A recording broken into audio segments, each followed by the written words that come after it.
आरव अपना बैग छोड़ बंदूक उठा अपनी पोस्टिंग की तरफ निकल पड़ता है। जंग शुरू हो चुकी थी। जंग के मैदान में सारे जवान बहुत हिम्मत और समझदारी से काम लेते हैं। 4 दिन बाद जंग का फैसला हो जाता है। दुश्मन ने घुटने टेक दिए थे। आरव एक 10 साल का छोटा बच्चा है जिसे बंदूक और हथियारों वाले खिलौनों से खेलना बहुत पसंद है।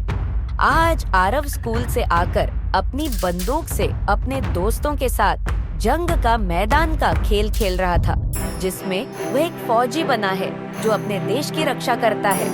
तभी आरव की माँ ने घर से आवाज लगाई, आरव बेटा, तुम्हें खेलते हुए बहुत देर हो गई है। चलो आओ, खाना खा लो और फिर स्कूल का काम भी खत्म करना है।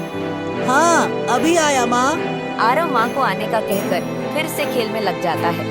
तभी पीछे से आरव के पिताजी की आवाज आती है, आरव। पिताजी की आवाज सुनकर आरव डर जाता है और तभी अपने दोस्तों को बाएं बोलकर घर में वापस आने लगता है। अच्छा ठीक है, अब मैं चलता हूँ, माँ बुला रही है वरना देर हो जाएगी। चलो चलो, बाय बाय। पीछे से आरव के दोस्त आपस में बात करने लगते हैं। अरे, ये अपने पिताजी से इतना डरता क्यों है? दूसरा दोस्त बोलता है, वही तो, पिताजी की एक आवाज आने पर तो इसकी हवा टाइट हो गई। तीसरा दोस्त बोलता है, अरे, आरव के पिताजी हैं भी तो इतने खड़ूस, कभी उन्हें हंसते हुए देखा है क्या? किसी से तो बात ही नहीं करते। भाई, कभी कभी तो मुझे भी आरव के पिताजी से डर लगने लगता है। आरव दोस्तों की बातें सुन लेता है लेकिन चुपचाप घर की ओर बढ़ने लगता है।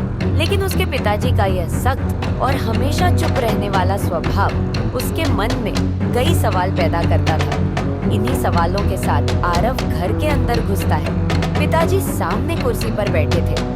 आरव पिताजी से आंखें चुराकर सीधा रसोई घर में माँ के पास चला जाता है। माँ खुश होते हुए उसे देखकर कहती है, आरव, कितनी देर से आवाज लगा रही हूँ, लेकिन तुम तो ये फौजी का खेल ऐसे खेलते हो जैसे सच में फौजी हो। अच्छा, अब तो ये बंदूक रख दो और खाना खा लो। चलो जल्दी करो, स्कूल का काम भी करना है। खाने के बाद आरव चुपचाप माँ के पास पढ़ने बैठ जाता है। उसकी माँ उसे देखकर हंसते हुए पूछती है,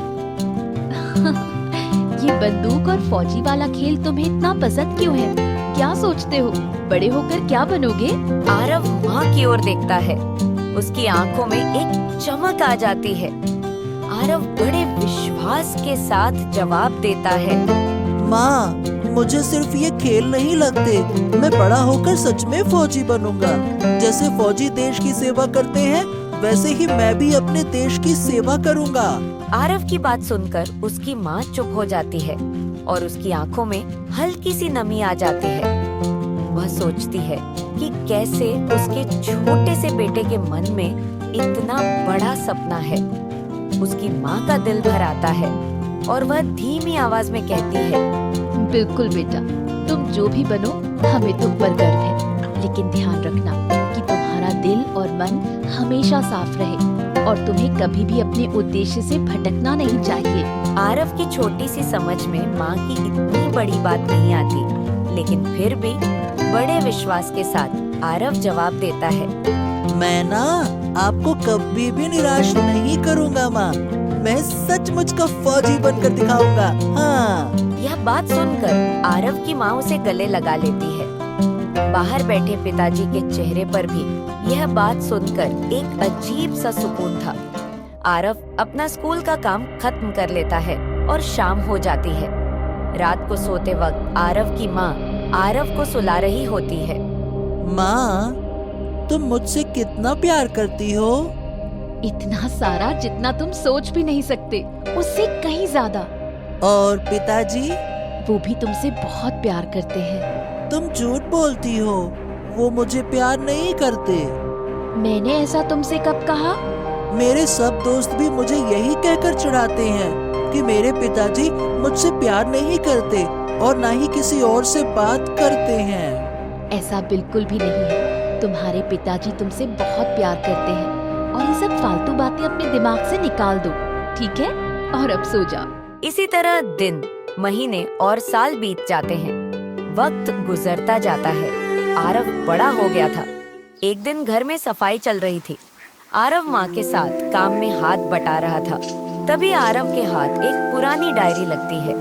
ये डायरी किस चीज की है माँ? बचपन से देखता आ रहा हूँ इसे। तुम बहुत संभाल कर रखती हो। क्या है क्या इसमें? अरे ये तुम्हें कहाँ से मिली? इधर लाओ, मुझे दो, तुम्हारे काम की चीज नहीं है। आरव माँ के साथ मजाक करने लगता है।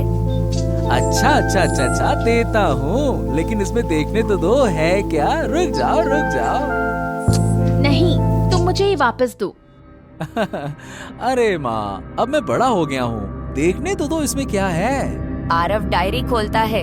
उसमें एक जवान आदमी की पाकिस्तानी फौज की वर्दी में तस्वीर थी और साथ ही कुछ उर्दू में लिखे हुए नोट्स। माँ गुस्से में डायरी आरव के हाथ से छीन लेती है। तुम्हें कितनी बार कहा है कि इन चीजों से दूर रहा करो। इतने बड़े हो गए हो और इतनी सी बात समझ में नहीं आती। आरव ने पहले कभी माँ को इतने गुस्से में नहीं देखा था। आरव हैरान हो जाता है। माँ क्या हो गया?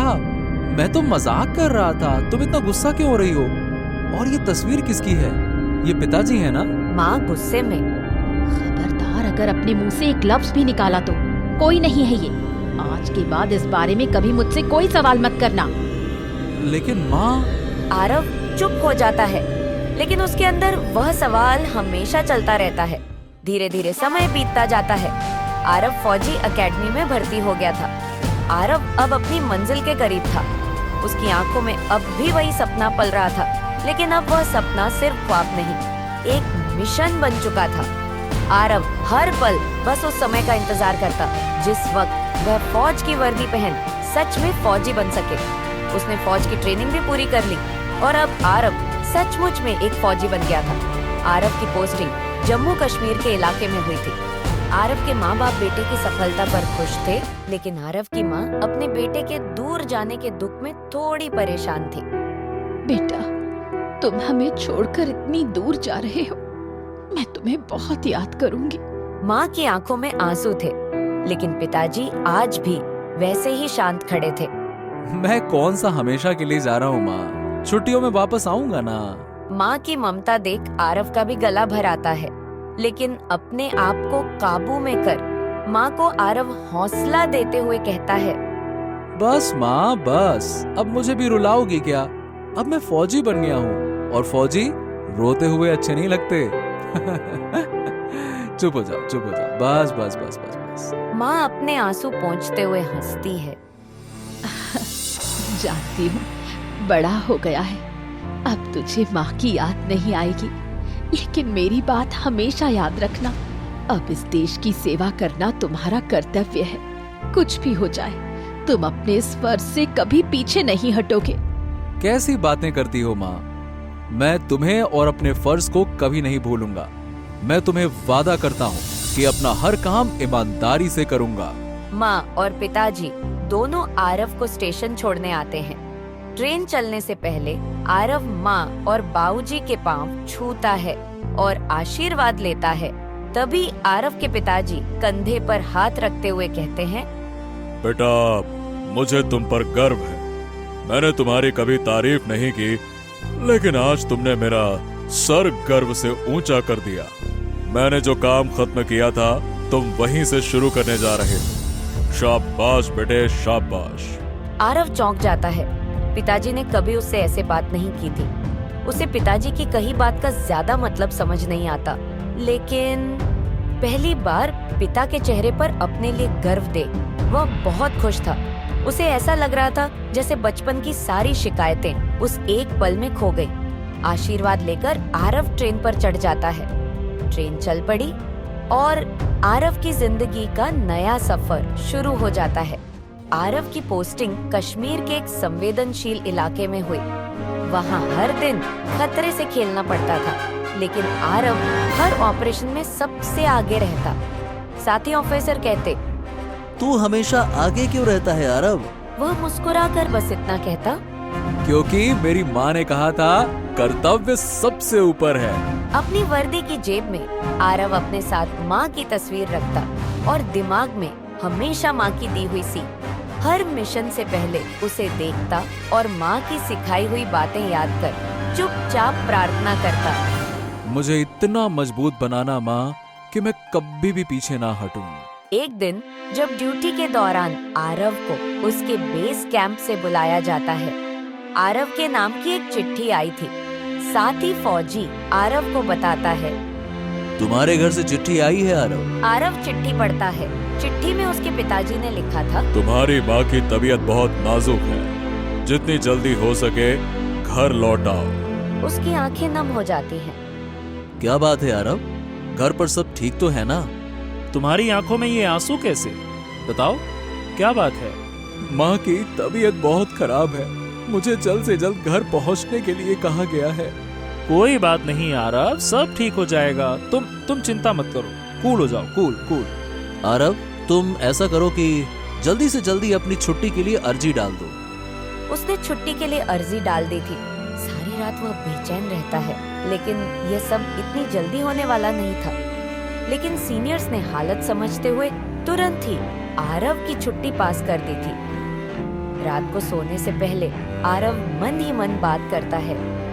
माँ, मैं आ रहा हूँ, बस थोड़ा सा इंतजार करना। इस बार तुम्हारे हाथ का खाना खाए बिना वापस नहीं जाऊंगा। लेकिन किस्मत को कुछ और ही मंजूर था। अगले ही दिन सुबह अलार्म बजता है। सारे जवानों को इकट्ठा किया जाता है। कमांडर की आवाज गूंजती है, जवानों, बॉर्डर पर भारी मूवमेंट है। दुश्मनों ने फायरिंग शुरू कर दी है। हम सबको अपनी पोस्ट पर तुरंत पहुंचना है। सारे जवान अपनी पोस्टिंग पर पहुंचने की तैयारी करने लगते हैं। आरव का दिल कांपने लगता है। उसे माँ का चेहरा याद आने लगता है। वह अपने फर्ज और माँ के प्यार के बीच में फंस गया था। वह छुट्टी पर जा सकता था, उसका बैग भी तैयार था। ट्रेन कुछ ही घंटों में थी, लेकिन फिर उसे माँ की कही बात याद आती है। अगर कभी तुझे अपने और देश के फर्ज के बीच चुनना पड़े तो बिना सोचे अपने देश को चुनना। कभी भी अपने कर्तव्य से पीछे नहीं हटना। आरव अपना बैग छोड़ बंदूक उठा अपनी पोस्टिंग की तरफ निकल पड़ता है। जंग शुरू हो चुकी थी। जंग के मैदान में सारे जवान बहुत हिम्मत और समझदारी से काम लेते हैं। 4 दिन बाद जंग का फैसला हो जाता है। दुश्मन ने घुटने टेक दिए थे। सेना में खुशी थी, लेकिन साथ ही जंग में खोए हुए साथियों का गम भी था। जंग खत्म होने के बाद सारे जवान अपने परिवार की चिट्ठियों का इंतजार कर रहे थे। आरव के नाम की भी चिट्ठी है। आरव के मन में खुशी थी। मन ही मन कहता है, माँ भी इंतजार कर रही होगी, मैं कब घर आऊंगा। आरव बड़ी खुशी से चिट्ठी पढ़ता है, लेकिन चिट्ठी खोलते ही उसकी खुशी मासूमियत में बदल जाती है। चिट्ठी में लिखा था, बेटा, मुझे तुम पर बहुत गर्व है। तुमने बहादुरी का काम किया है। मैं और तुम्हारे पिताजी हमेशा से चाहते थे कि तुम देश की सेवा करो, और तुमने हमारा सपना पूरा किया है। लेकिन शायद तुम हमेशा अपने पिताजी से नाराज रहे हो। अब मैं जा रही हूँ, लेकिन मैं तुम्हें जाते हुए अकेला नहीं छोड़ना चाहती। चिट्ठी पढ़ते ही आरव की आंखों से आंसू बहने लगते हैं। उसकी आंखों में अपनी माँ से आखिरी बार न मिल पाने का पछतावा नजर आने लगता है। कांपते हाथों से आरव आगे की चिट्ठी पढ़ने लगता है। बेटा, तुम्हारे मन में हमेशा से अपने पिताजी के लिए ये सवाल रहा है कि वो बाकी सबकी तरह तुमसे प्यार क्यों नहीं करते। बेटा, जो बात मैं तुमसे कभी कह नहीं पाई, आज वो लिख रही हूँ। तुम्हारे पिताजी भी तुम्हारी तरह देश की सेवा करना चाहते थे, इसलिए फौज में भर्ती होकर उन्होंने अपने देश के लिए सारे फर्ज निभाए। ड्यूटी के दौरान उन्हें एक मिशन पर एक जासूस बनकर दूसरे मुल्क भेजा गया। तुम्हारे पिताजी देश के लिए काम करने वाले उन गिने चुने लोगों में से थे जिन्होंने अपनी जिंदगी गुमनाम पहचान के साथ दूसरे मुल्क में गुजारी। वो हर दिन मौत के साए में जिए, बिना किसी नाम के, बिना किसी परिचय के। जब उनका काम पूरा हुआ और वो वापस भारत आए तो उन्हें अपनी पुरानी पहचान छोड़नी पड़ी। उसी दिन से उन्होंने खुद को खामोशी में दफन कर लिया। वो अब सिर्फ एक पिता के रूप में जिंदा है, जो बोलते कम है लेकिन महसूस सब करते हैं। बेटा, मैं जा रही हूँ, लेकिन मैं नहीं चाहती कि मेरे बाद तुम दोनों अकेला महसूस करो। अपने पिताजी को समझने की कोशिश करना।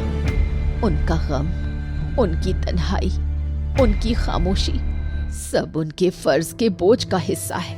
अब वक्त है कि तुम उनका सहारा बनो। तुम्हारा हाथ उनके कंधे पर हो तो शायद उनका बोझ हल्का हो जाए। मैं हमेशा तुम्हारे साथ हूँ, तुम्हारी माँ। चिट्ठी पढ़कर आरव की आंखों से आंसू बहने लगते हैं। जिस पिता को हमेशा से वह गलत समझता आया था, वह कितने महान थे, उसे आज एहसास हो रहा था। आरव छुट्टी लेकर घर आता है। घर पहुंचते ही देखता है माँ जा चुकी थी, लेकिन पिताजी वहीं कुर्सी पर शांत बैठे थे। आरव जाते ही पिताजी को गले लगा लेता है और जोर जोर से रोने लगता है। मुझे माफ कर दो पिताजी, मैंने आपको हमेशा गलत समझा। मैं कभी आपकी खामोशी को समझ ही नहीं पाया। आप ही मेरे असली हीरो। आरव के पिताजी भी आज आरव को गले लगाते हैं और कहते हैं, मुझे तुम पर गर्व है मेरे बेटे। तुमने मेरा सीना गर्व से चौड़ा कर दिया। आज बाप बेटे के बीच खामोशी की दीवार टूट चुकी थी। इस कहानी से हमें यह शिक्षा मिलती है कि हमें हमेशा अपने देश की सेना का सम्मान करना चाहिए, क्योंकि वे अपने परिवार, आराम और जीवन की खुशियाँ छोड़कर हमारी सुरक्षा के लिए सीमाओं पर तैनात रहते हैं। उनकी कुर्बानी और देशभक्ति की वजह से ही हम सुरक्षित और स्वतंत्र जीवन जी पा रहे हैं। ऐसे और भी मजेदार वीडियो देखने के लिए हमारे YouTube चैनल दादी माँ की कहानियाँ को सब्सक्राइब करें